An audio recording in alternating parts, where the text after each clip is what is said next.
Quelqu'un. Quelqu'un m'attend. Quelqu'un qui a des yeux, un nez, des oreilles, des cheveux,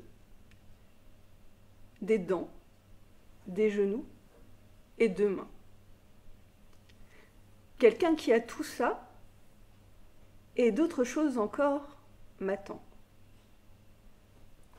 Il a une maison avec un petit jardin, une chambre dans la maison, un lit dans la chambre. Il vit seul, il m'attend et nous ne le savons pas. Je vis seul, je l'attends et il ne le sait pas. Je vis seul, je l'attends et je le sais.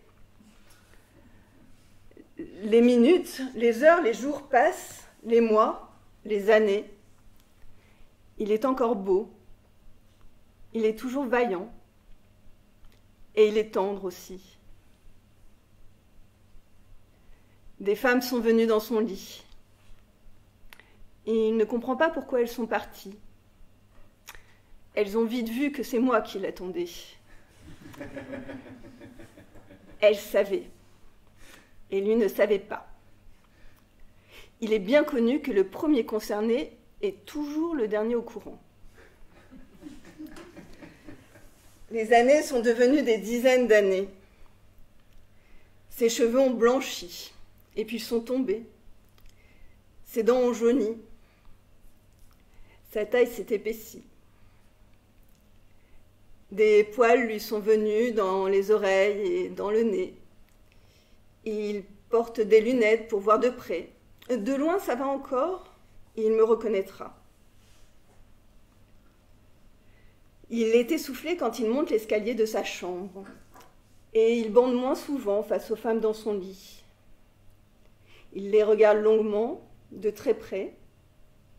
Il a ôté ses lunettes. Et parfois, ça vient. Et il est content, et elles aussi. Elle trouve que ses mains sont belles et ses yeux pétillants. Elle trouve qu'il écoute bien. Et elles aimeraient rester. Lui aime leur peau adoucie par le temps. Pourtant, quand elles s'en vont après le petit déjeuner, il reste inconsolable de ne pas m'avoir encore rencontré. Le chagrin, c'est pas fini. Le chagrin a fait 2 petits plis discrets à la commissure de sa bouche. Le coin de ses yeux s'est affaissé et ses lèvres ont pâli. Soudain, un sourire lui vient à l'idée que je suis en train de faire la queue à la crèmerie et qu'il est encore temps et qu'il n'est pas trop tard et qu'on s'est mal compris. Alors il jette son peignoir sur le canapé, enfile son slip, son pantalon de velours côtelé, son pull à col en V et ses chaussettes rayées, rentre ses pieds dans ses bottines fourrées, dévale les escaliers. Il est en retard. Il le sait. Je l'attends depuis longtemps, depuis si longtemps, je ne suis pas contente. Je regarde ma montre et le calendrier. Je suis lasse, je vais bientôt partir. Il sort en trompe de chez lui. Cette fois, il ne me ratera pas.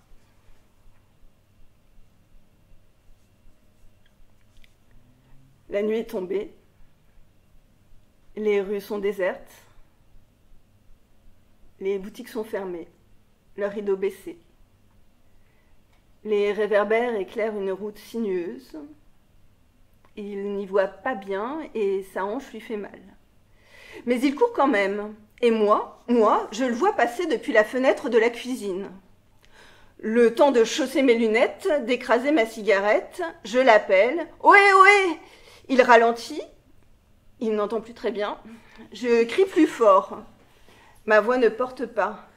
Je descends les escaliers en criant. Je cours aussi, les genoux pleins d'arthrite. Et quand j'ouvre le portail, il a déjà disparu au coin d'une rue dont j'ai oublié le nom.